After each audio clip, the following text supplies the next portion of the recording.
Welcome to the Black Powder Podcast with your host, yours truly, Marcus Matthews, sponsored by Primary Arms on the Firearms Radio Network. Today, I have a very special guest. He's close to my heart because he's where my family is from, and I appreciate what he does. So, without further ado, my guy, please introduce yourself to the whole world. Hey guys, it's Strapped Up P. Also, my real name is Paris Browder.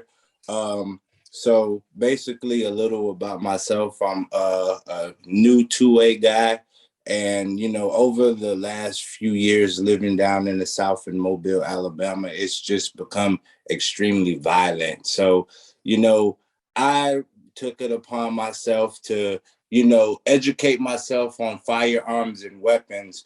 And my whole thing is to get that information back out to my people, because if you think of Black people and you think of guns, you always think of such a negative, aspect of that. So, I just want to, change how people think about Black folks and guns. And I want to educate people, and I want to arm them for the betterment of themselves. Because if you think about it, criminals don't care about gun laws or anything like that. They all got guns. So the number one goal is to get people armed who are law-abiding, sane mind Black people to defend themselves, because a lot of their communities are at war. A lot of their communities is just as bad as some of these other countries, So, hey, man, all about, self-defense. Yeah. And I want to put this out here. Everything my man said right now, I 100% agree with. And I just want to make sure everybody understands that this isn't anti anybody else. This is the facts and realities of communities that what they're dealing with. And, so often, people will point to Chicago and all, there's a few other municipalities. We don't need to go down a list, but as meccas for Black violence, particularly Black gun violence. And what I often say is Chicago is Chicago. Chicago hasn't changed in its existence. Chicago has always been a very violent place since its inception.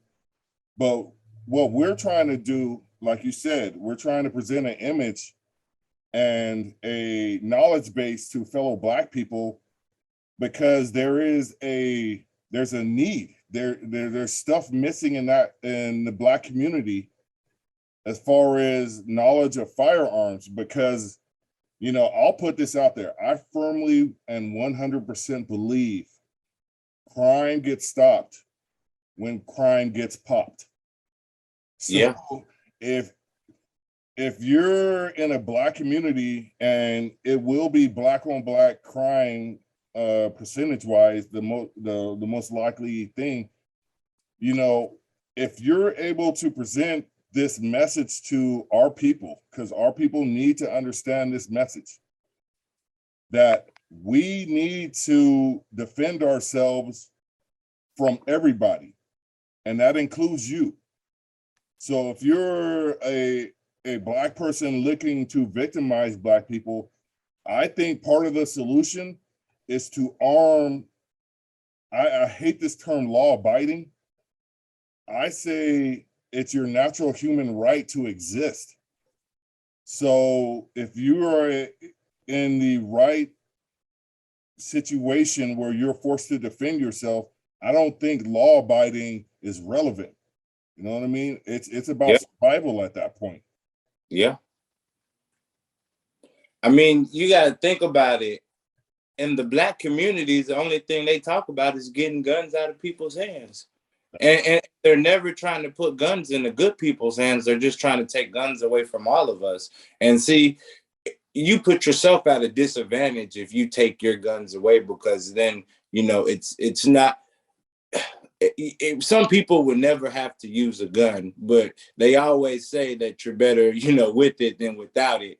And taking guns out of your hands just puts you at a disadvantage, because if you need it, oh, best believe Yeah.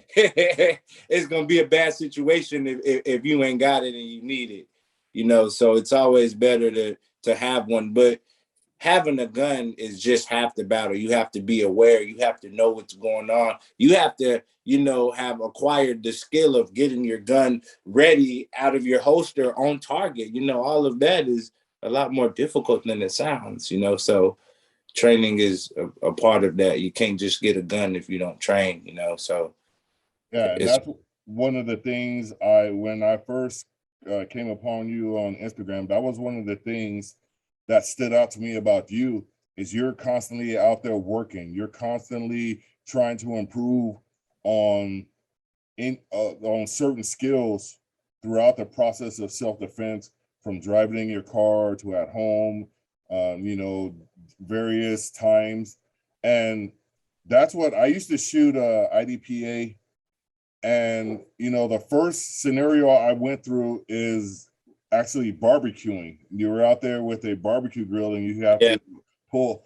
And I was like, this was ordained for me because honestly, I think my Alabama, Texas, California hybrid barbecue is some of the best in this nation. And I am looking to go into competition because I think just the nature of the beast within me. But anyway, you know, the Black community, I think they're done a great disservice because there's not many Black politicians that address all the issues in the Black community that are pro 2A as well. I can't, off the top of my head, I can't think of any. Like, you might hear my German Shepherds in the background. I firmly believe in those dogs. But I can't think of one Black politician that also recognizes, you know, the honest plight of Black Americans that is pro Second Amendment. Can you think of any? Do you know of any that you could tell the people? no. No, they want to disarm us, bro. They Yeah. all take guns away. I can't, you know, really think of any, you know. Uh, I could tell you this though. When you think of like a Democrat living in the South, it's a little different. You know, I I a Democrat in Alabama doesn't really vote like a Democrat in California. You know what I'm saying? Because they're not trying yes. to take guns Yes. away. You know what I'm saying? But nah, man, they don't. Democrats don't really, you know, stand for guns. But I can tell you this: even on the Republican side, they might like guns, but they don't want guns in your hands. I can guarantee you, if you've ever seen the Republican vote for taking guns away, it's always been taking them out of Black folks' hands. You know, it's never, you know. So I mean, nobody represents us when it comes to this two-way stuff in the politics. Nobody on either side. It's sad to say I can't disagree with that because, you know, Ronald Reagan, when he was governor of California, and to your point about Democrats in the South versus Democrats in California, 100% spot on, because I've always said that about Republicans in California, maybe not so recently, but Republicans in California aren't Republicans in Alabama or Texas. Yeah, Yeah. yeah, And you know, back to the disarmament, you know, Ronald Reagan as governor of California, when the Black Panthers marched on Sacramento and the state capitol, he stepped forward and supported gun legislation making open carry in the state of California illegal at that point. So yeah, California, the gun control in California was started by Republicans, and then Democrats picked up the ball and they just ran wild with it here in California because, you know, they look for the most innovative ways to disarm you.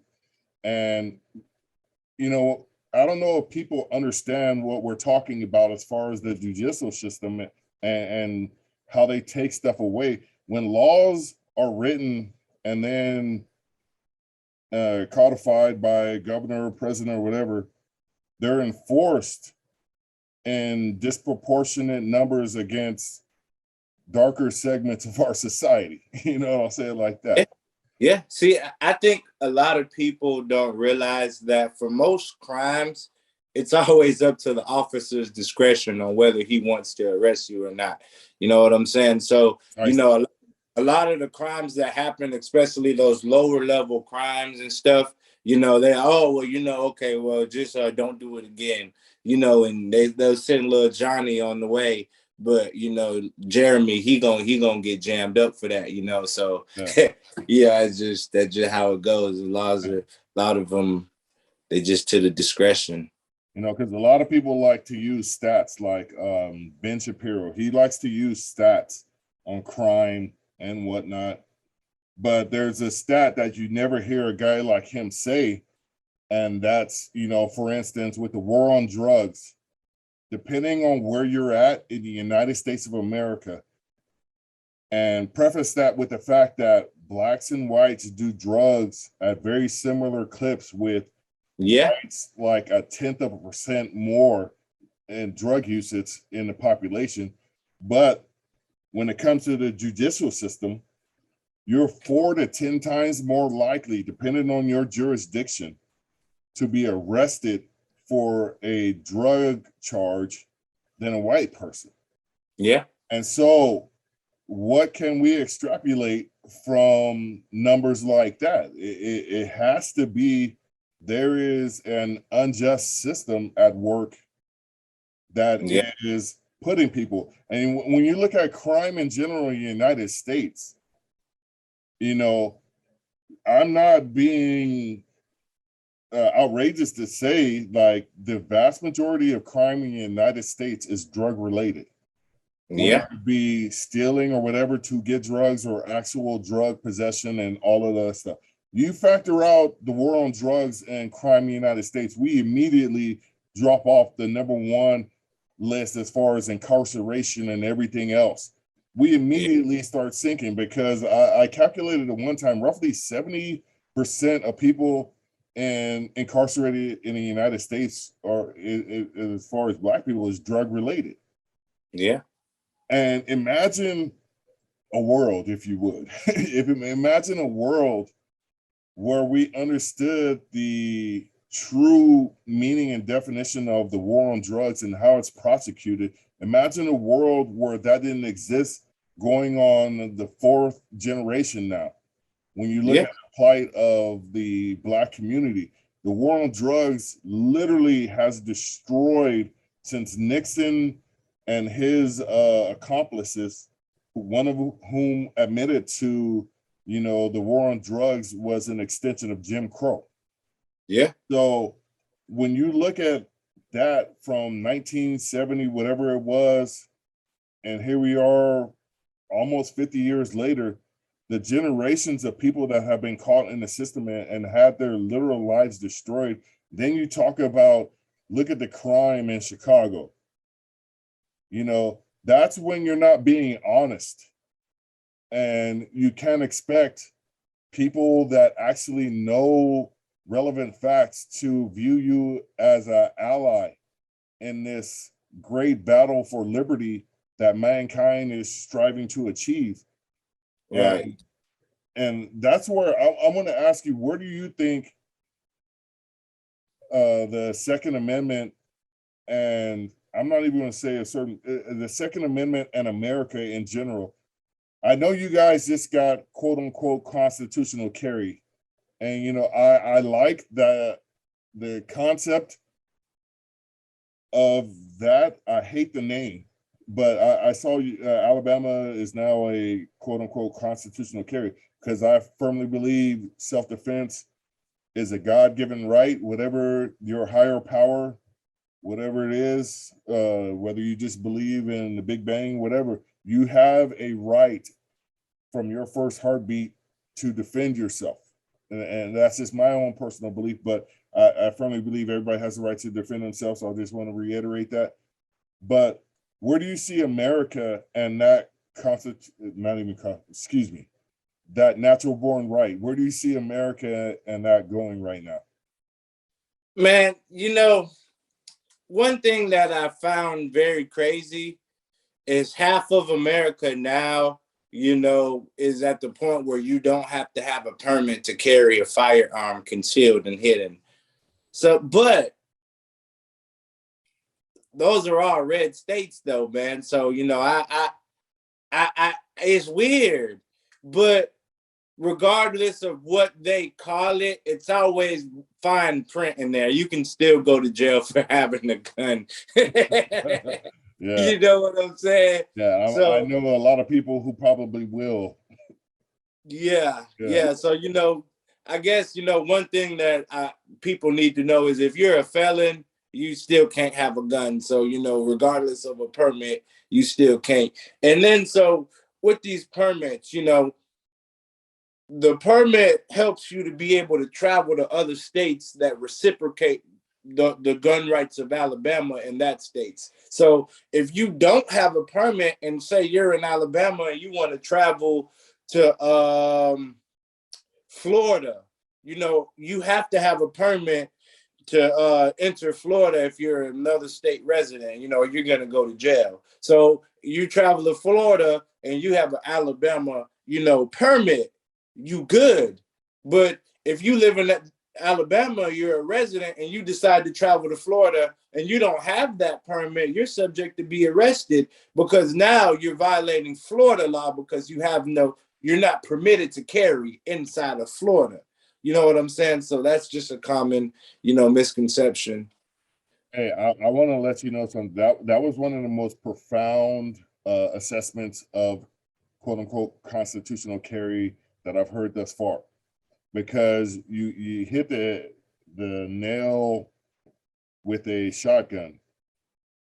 Just because one state allows one thing, it does not it does not necessarily relevant to another state. And these are things that can put you in serious peril if you don't know that. So thank you very much for saying that. And Yes, sir. there was a reciprocity bill, I want to say 2017 or 2018, that passed the House in Washington, D.C., and it went Yeah, to the Senate, and Republicans were in control. And Mitch McConnell was at the time, he was the majority leader in the Senate, and he never brought that bill up for a vote. And what that would have done is made your Alabama license good in every state in the United States. It would have been on par with a driver's license.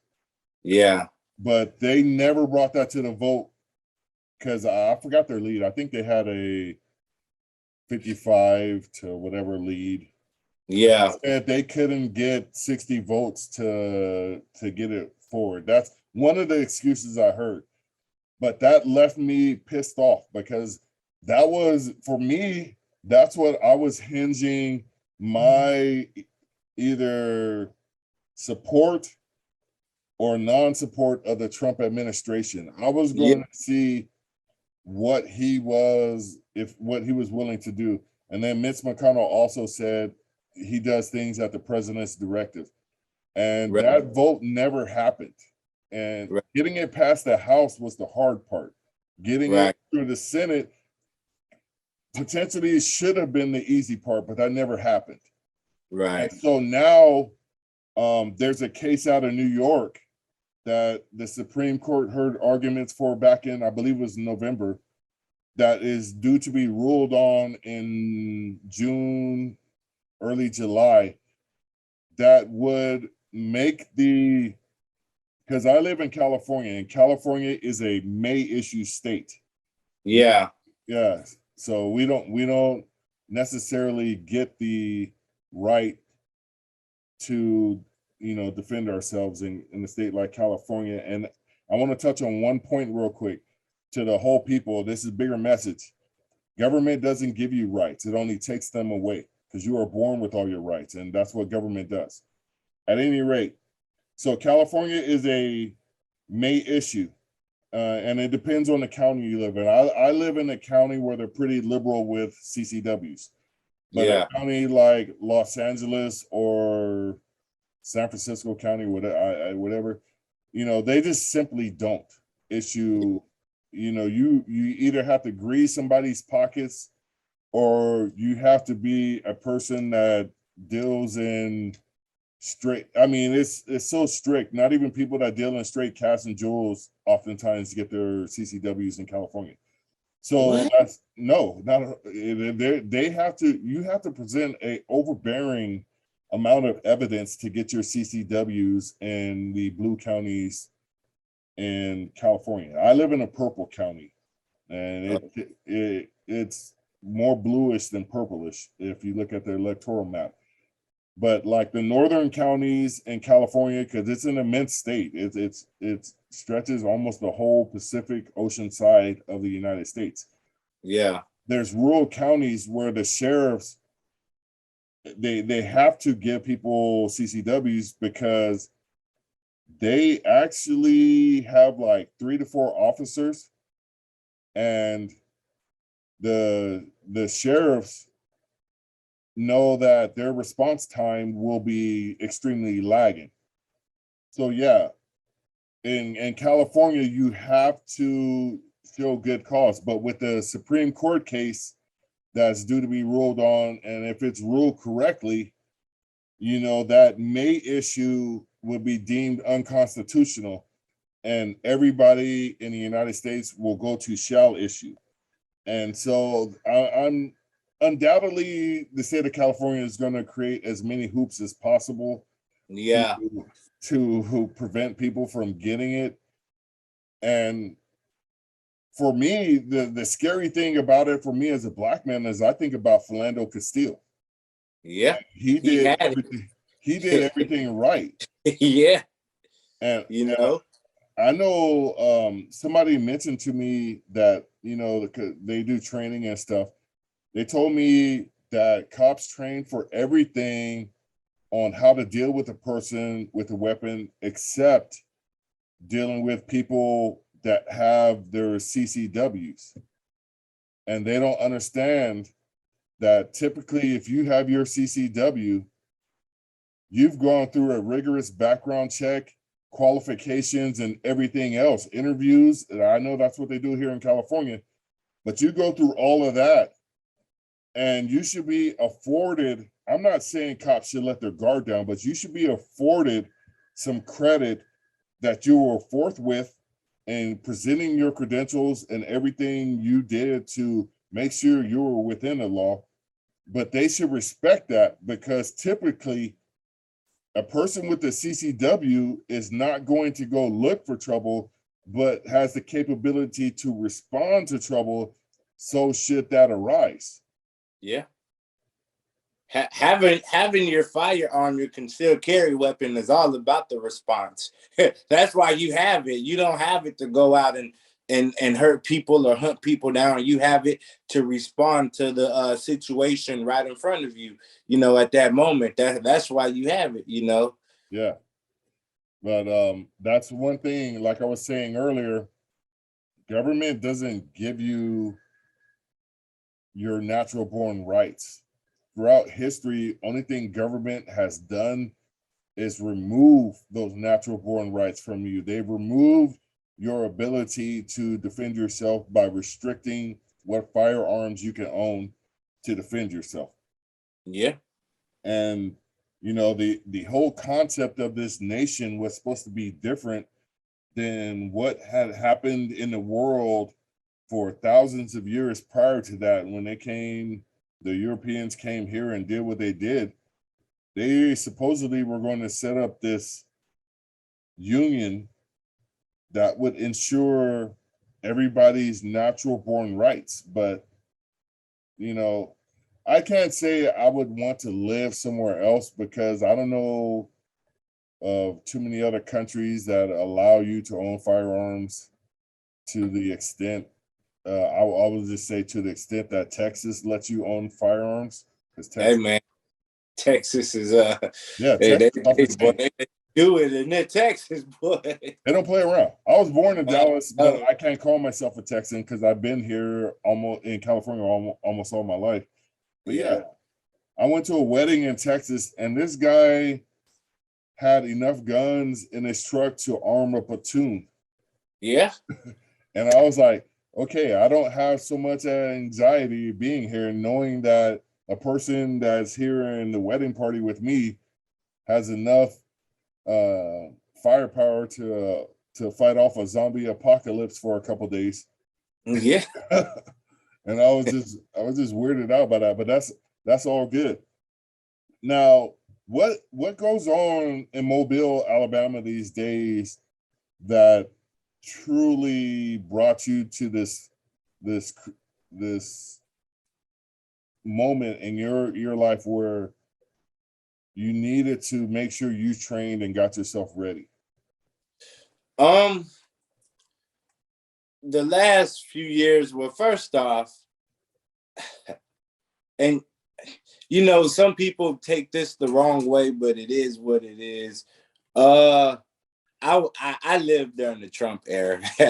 You know what I'm saying? Right. And I mean, bro, he just had a hateful message, and I just was like, damn, bro. Whether it's black folks or folks that love him, shit, it's getting crazy out here. So I'm gonna just take it upon myself to find some training, arm myself, and then go from there. At first, when I started, the message was a little cloudy, but man, it's important to know how to handle weapons, because I mean, in Alabama and Mobile, it's violent. Like on Friday alone, we had 6 shootings. You know what I'm saying? Yeah. Dude was shooting at the police. They driving down the road shooting at each other, and an innocent bystander got her car shot up. In the process, luckily she survived. She was not hit. But I mean, where I live, any second gunfire can erupt. You know what I'm saying? So you just better have it than not have it at this point. I can't tell you how much that hurts my heart, because when I was a kid growing up, we used to go to Mobile every summer or Christmas, and specifically because black people have a hard time saying specifically. Usually we say Pacifically, but specifically, both my parents grew up in Pritchard. Yeah. And we still have a family house there on Bella Street. Okay. And my sister lived there for a while, and she said the neighborhood had been overrun with crackheads and shootings and all kinds of craziness. And I was like, this isn't the Pritchard and Mobile that I knew when I saw you talking about these stories, what's going on there. And I was like, I'm dating myself, but like, there was still a sense. The South was one of the last urban areas to fall to violence and BS, because the way I was raised, respect was such a high moral standard. You knew you had to respect your elders. You knew when you were out there, you had to respect your parents, and understood that when you went out into the world, you represented your family. You represented your peoples. And now, and I firmly believe it's still the war on drugs that is the number one disabler of Black generational success. Yeah. And it just saddened me that Mobile and Pritchard just went so downhill. But I remember this was back in the 90s. My grandmother, she lived in Whistler in these apartments, and these drug dealers were dealing outside of her house. And she took her snubby nose 38 special out there and told them that if you guys keep dealing this crack in front of my house, I'm just going to come out here and I'm shooting everybody standing. And from that point forward, they knew they had to move away from Miss Mary's house, because she would come out there and let you have it. But, that's just I'm just glad there's brothers like you down there trying to make a difference, trying to show people the path, the light to what's going on. And I just, it's one of those things where, like I said, it does my heart well to see you out there. So tell a little bit more to the people about how often you shoot and how often you think people should shoot. Well, at this point in my two-way journey, I feel like I've shot more ammo than some people that's been in the military. I've put in the past 2 years, man, I done put thousands of rounds downrange. Yeah. Um, I think the average person should get out at least maybe once a month and shoot. I mean, with ammo costs, shooting, for some people is a little harder. But there's other things that you can do like dry fire and cool fire. They got the little snap caps that you can put in your gun, so all of that practice, goes a long way too. But shooting is important. And so if you're shooting your gun enough, another thing that you're gonna want to be doing is cleaning your gun, because if you shoot your gun but you don't clean it, then you're taking away the reliability that it can give you, because a dirty gun can malfunction, more likely to malfunction. So cleaning your gun is just as important as shooting your gun. And understanding the fundamentals of firearm safety, how you grip your gun, all of the intricate parts of a firearm is all things that people should do if they're, if they have a firearm. You know what I'm saying? Just keeping a firearm in your nightstand and hoping it goes boom, it just ain't enough. Right. How often do you do the corners in your house? Uh I try to do it a couple times a week, like I be tired, sometimes I after work, I don't want to do nothing, but I'm always, practicing my dry firing, practicing my stance, my grip, just trying to simulate situations, like say I'm asleep, how fast can I get to my gun in the middle of the night if I hear a big boom? You know what I'm saying? I'm always practicing those types of things. At least, I'm practicing a few different things, every week. You know what I'm saying? Some weeks more than other weeks, but I'm always, putting in some kind of practice, and always be a student, of this. You know what I'm saying? Learning is important, because I tell you one thing, you may think that you know guns, but there's some folks that know some more stuff that you could add to your arsenal, because knowledge is power. They don't want you to have that, so you should always try to learn. That's very important to learn. Okay, work. Because I'm digging everything you said.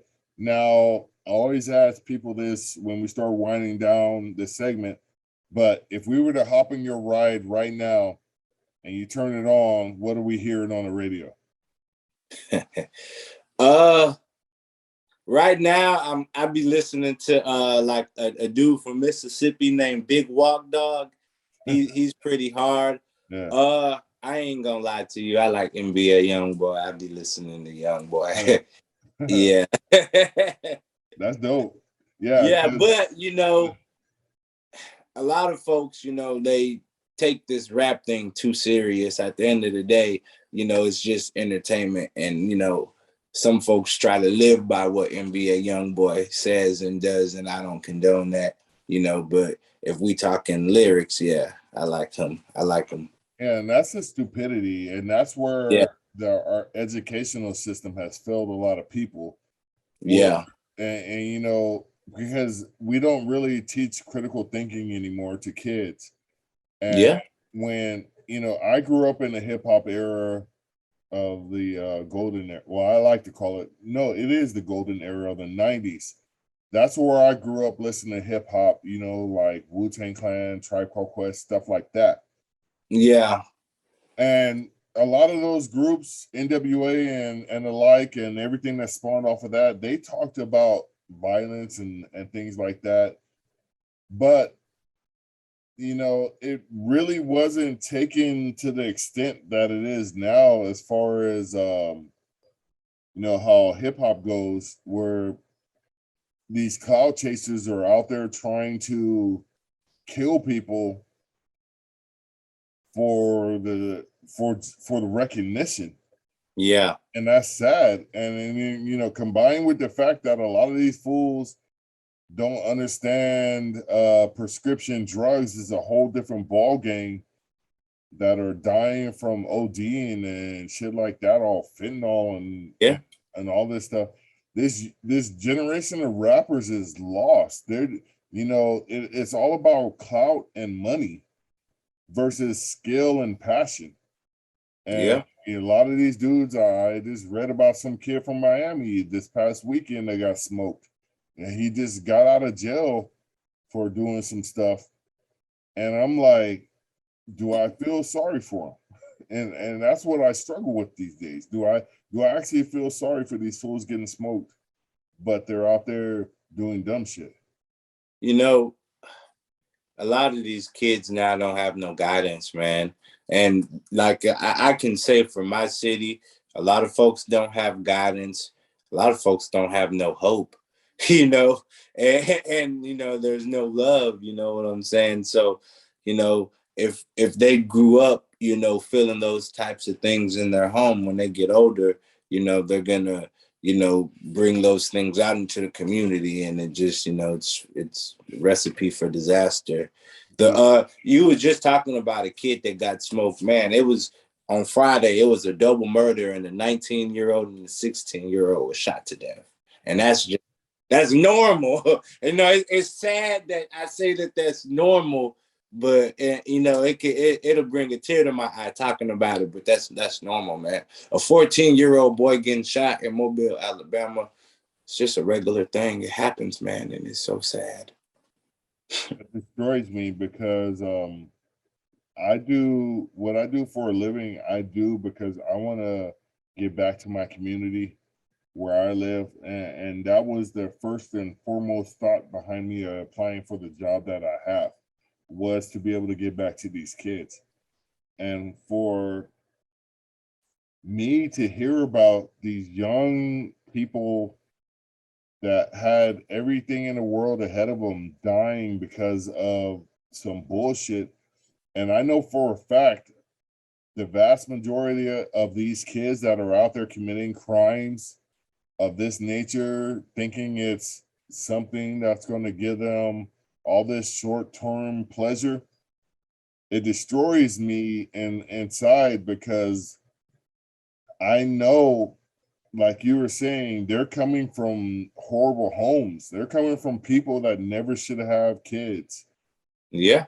Jokingly, I say everybody that's ever gone on Maury Povich or Jerry Springer should be sterilized.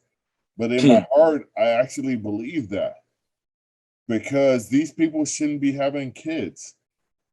And then these kids grow up to be dysfunctional adults because they never had a person that was responsible for them, that gave a shit about anything other than themselves. Yeah. Yeah, and it's sad. It is a sad situation, and we have to look at I think one of the main problems in America is we don't look at root causes. We look at the effects. Like all these people that are saying, well, if you hadn't been talking about defunding police, crime wouldn't be up. If you notice anything, every time the society that we live in criticizes police, crime magically goes up. Yeah. And Every time. let me just say this real quick. That defunding the police, man, it's crazy, because people don't, a lot of people, they can't, think outside of the box. Sheriffs are funded by pistol permits. If you take away having to get a pistol permit in a state, guess what that does? That defunds the sheriff, because the sheriff can't buy guns with no more. The sheriff can't buy weapons or vehicles, because the pistol permit funds all of that type of stuff, and that's defunding the police.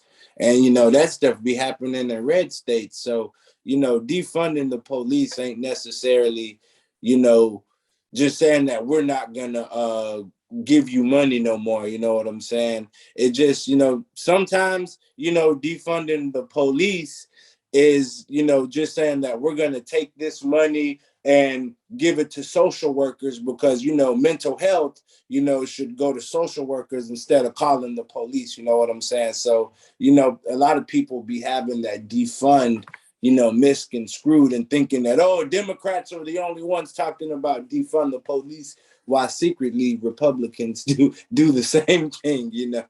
And I think it's crazy.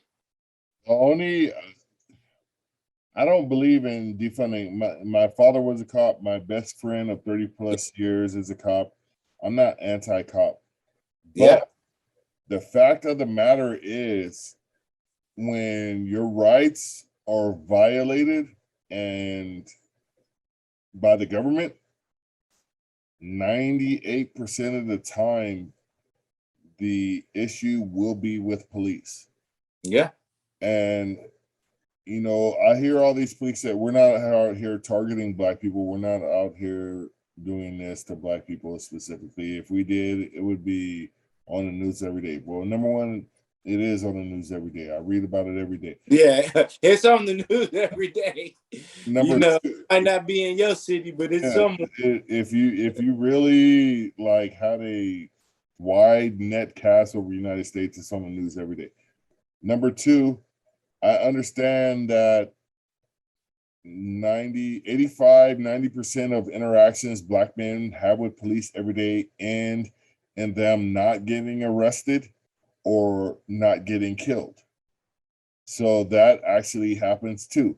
But you have to come to grips with what you find acceptable in a society, as far as having people's rights violated. I find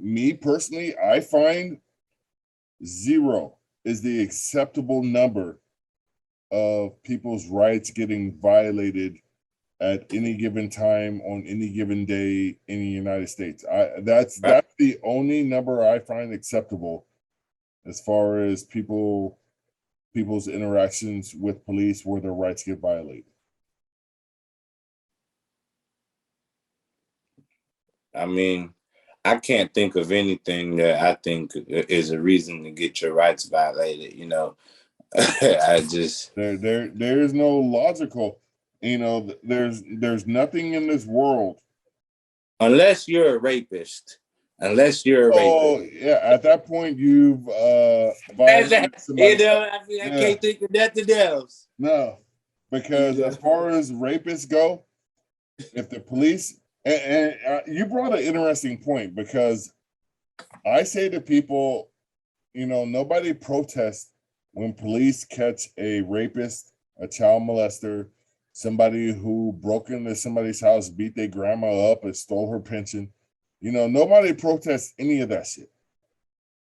But when people protest a cop kneeling on somebody's neck for over 9.5 minutes, or people protest, actually the protests aren't the worst. It's when people on juries like Daniel Shaver in Mesa County, Arizona, it's people on those juries that find the thugs that kill people like Daniel Shaver not guilty of murder. Daniel Shaver was the guy who was at a Terminator. It was a exterminator convention in Arizona.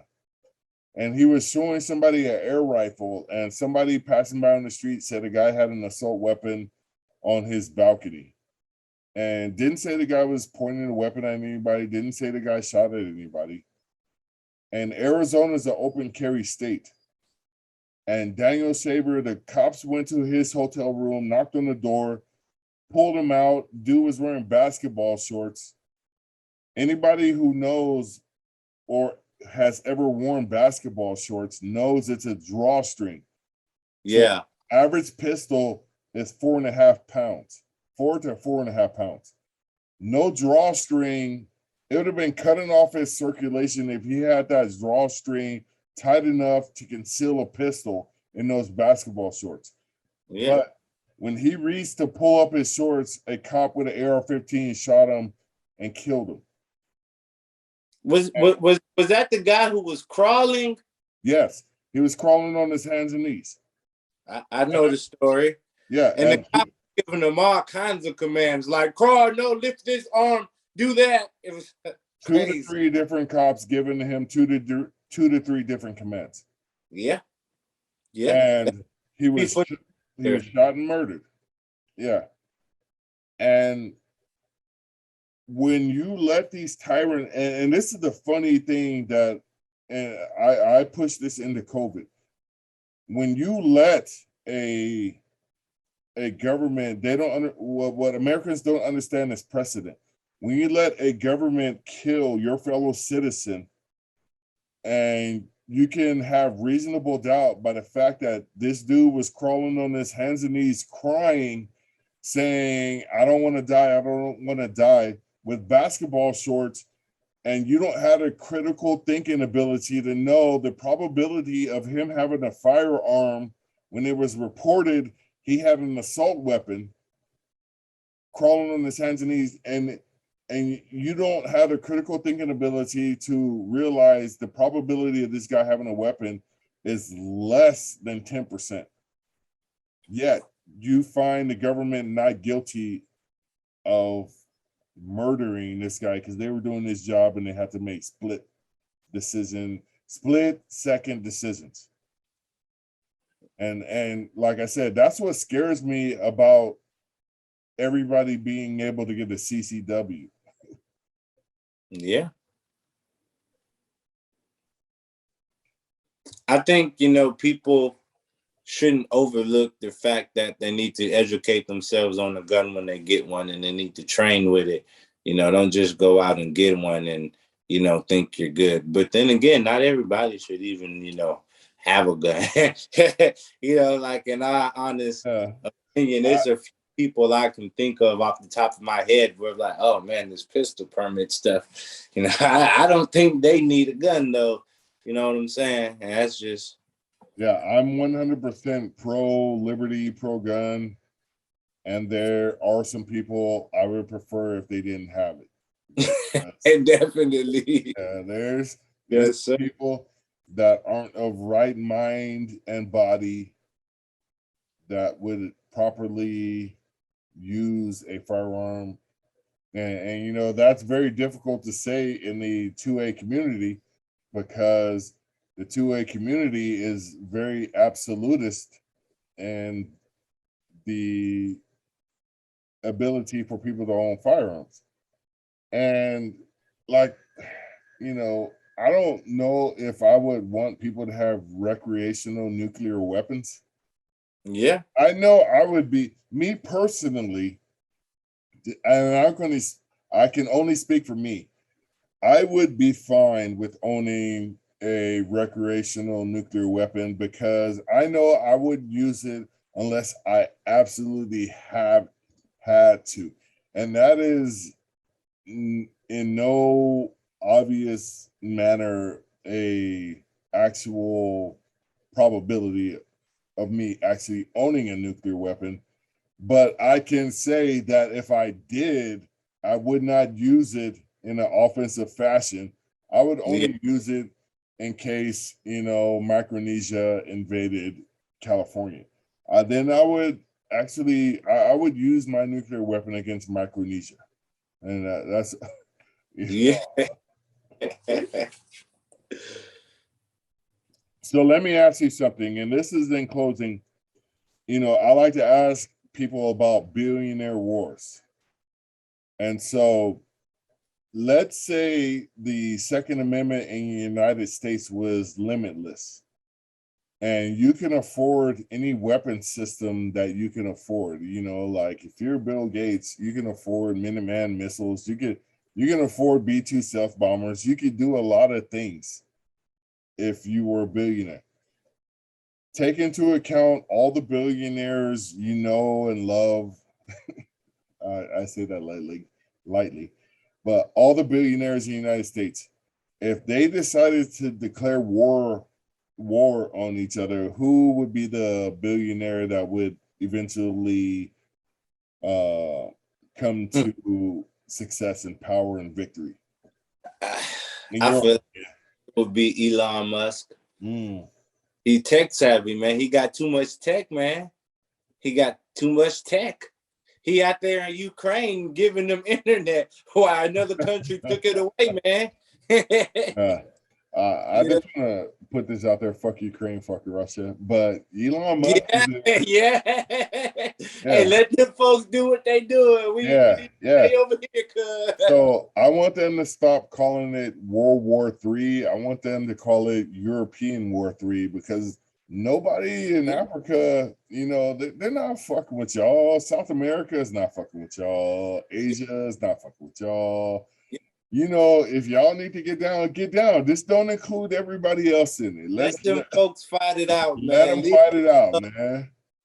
It's like we used to say, when it was one-on-one, nobody, if it was a clean one-on-one, just let them go. It's when the weak-ass homeboys jump in when your boy's getting lumped up instead of him. And I get it. I 100% get the homie them, because you know, I would say I would jump in if my homie's getting lumped up too.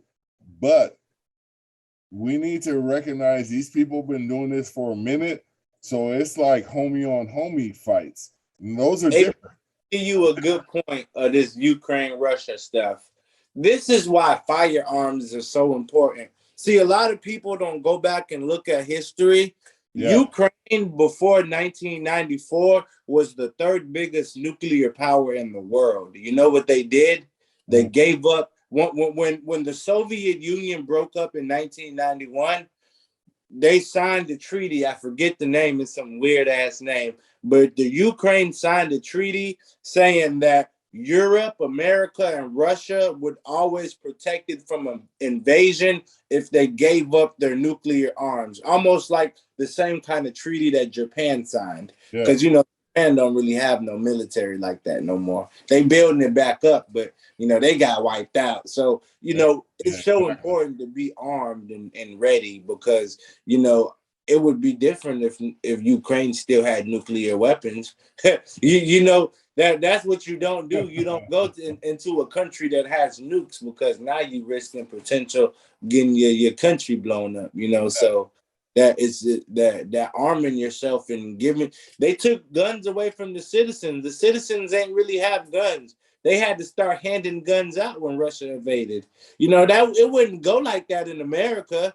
There's a lot of us that got more guns than, you know, people in the house here, you know. So, you know, I mean, well, I know exactly what you mean, because I've talked to, you know, with baseball, there's a lot of cops I talked to, their sons playing baseball, and we talk about guns, and those dudes only had what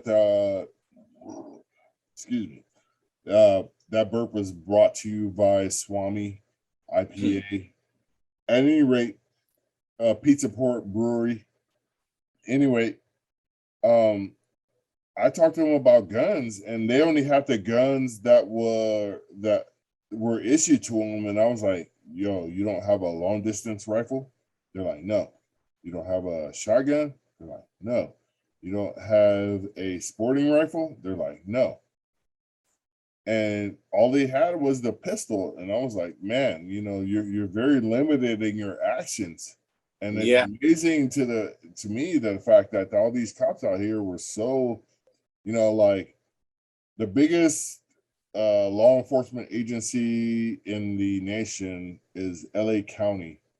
And there was a lot of LA County sheriffs that just had their duty pistols. That's what they were issued, and that's the only thing they have. And then LAPD, where my dad worked for a while, I talked to a few of those guys, and they don't have anything. So it's amazing to me that these people that are charged with protecting you, and you feel safe that they live next door to you, they have very limited resources to actually protect you. Yeah. But at any rate, I want to in closing, I want to thank you so much for coming on. And do you have any resources where the people can follow you up? Because you got some dope t-shirts. I will be copying one of your t-shirts very shortly here, and I'm going to send you a t-shirt for coming on. Okay. But how do the people find Strapped Up P TV? Okay, so I'm on Instagram, YouTube, and Facebook. I'm building up my Facebook and YouTube, but you can find me at Strapped Up TV, all one word. If you go on Instagram and go to my profile, you can you'll see a link for all my links, and if you hit that, you can go to my website for T-shirts, and you can. I'm coming out with more merch on the way. But you can find me at Strapped Up TV. Hit the link on my Instagram profile to check out my online store. Oh, like I said, we are really me and specifically appreciate you coming on. And Hey, my people, I only have individuals on my podcast for the right reasons, and you do things for the right reasons. So that's why I appreciate you. I want to thank you for coming on, and live free or die, my brother.